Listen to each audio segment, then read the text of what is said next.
Indiana comes in 7-12, 3-8 on the road. Wheeler gets it back from Boston. Shot clock down to 6 for Clark. Copper fought over the screen. Boy, she was in Clark's face like acne that time. I mean, she was right up on her to get the turnover. The 7th one of the ball game.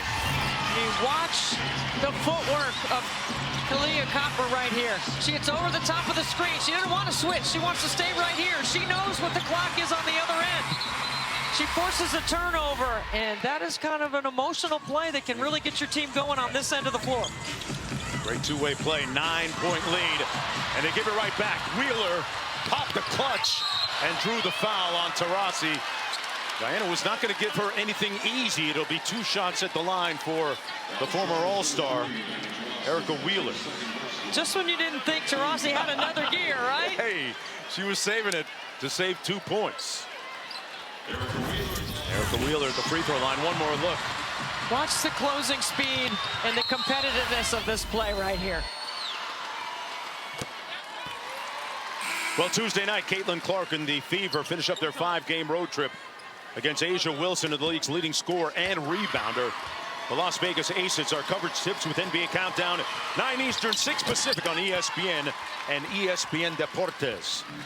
And now that Chelsea Gray, the point guard, is back, they seem to have gotten their footing, huh? I think it's helped everybody get back to their more natural position. Of course, Asia Wilson is absolutely crushing it in this league this year.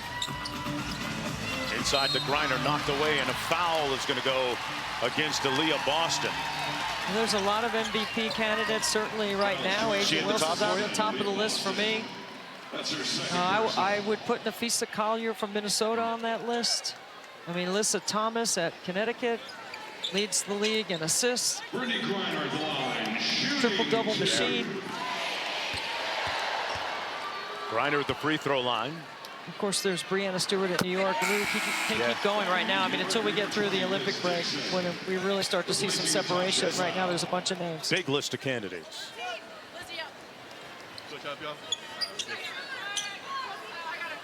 Griner is 77% free throw shooter.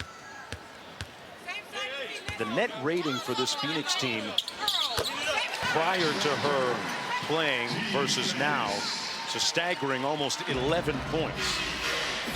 A huge, profound difference on the court after coming back from that injury. And it's not just rim protection. I mean, there's a little bit more to it than that, because you can extend your pressure on the perimeter. You can change some of your scheming a little bit. Clark missing from deep. Ball goes out of bounds. It'll come back the other way. Clark now 1 of 6 from downtown. Tell you what, this Phoenix team's defensive rating, Debbie, as you look at it tonight, is very misleading. Well, based on they've got the clamps out. I mean, on-ball pressure, right? And Cloud's versatility to guard bigs. Rossi on the wide action, makes the catch. Whistle and another foul. Taurasi holding her midsection. Looks like she got hit.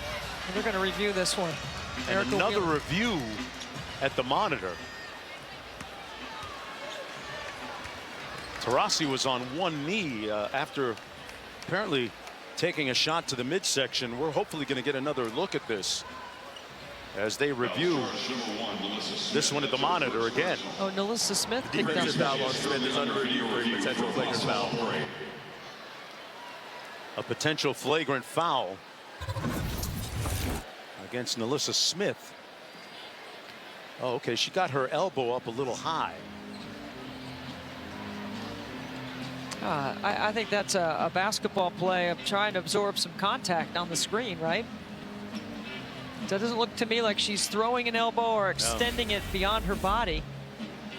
There's three places on the floor where physicality comes into the game. Post-up play, rebounding, and point of screening action. So we have a flagrant penalty one. I'm surprised. Yeah. I mean, I got to admit, I'm a little surprised. Interesting conversation with Coach Tibbetts prior to the game about potentially being able to clean up the game a little bit to reward guards and their drives towards the bucket and the overall freedom of movement of players. I'm all for that being a foul. I just don't see the upgrade on it when I feel like it's a basketball play. Right. Ball on the floor has been upgraded to a flagrant foul, penalty 1 on Smith. Play will resume with 2 free throws for Taurasi. Penalty 1 set to 45.8 at the time of the illegal contact. Flagrant penalty 1 is defined by the rule book as unnecessary. Penalty 2 is unnecessary and excessive. So Taurasi will go to the free throw. But we agree it's a foul. There's no question it's a foul. I've never known Taurasi, and I've been calling her games since college back at UConn, to be the type of player that tricks the system and No tries way. to draw calls. Nope. Right? Am I right? Well, it's a part of gamesmanship, right? Yeah. But I don't think that's what she was doing there. No, that's not her. 11-point lead for the Mercury. You can't be 42 and playing in this league and not have competitive fire and spirit. No way. Nice backdoor cut. Copper. No whistle underneath. Bodies strewn across the lane in the paint. And it's going to be Phoenix basketball. What a perfect time for Coach Tibbetts to call a backdoor off of the way you knew Indiana would come out aggressive on this defensive possession. It's a really good timing for that call. Griner, double team comes. Nice pass out of it. And a missed layup underneath by Liz Dixon, who just checked into the ball game. Phoenix in the middle of a 10-2 run right now. Here's Wheeler, guarded by Taurasi. Shot clock down to 7 already. They haven't gotten into their action. And Wheeler misses the mid-range. Copper with pace. A deep pull. And that's the end of the first half of play. The Fever lead it by 11.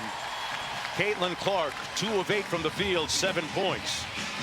And coming up on the WNBA halftime presented by State Farm, Caitlin Clark has been passing the ball well. She's been dropping some dimes.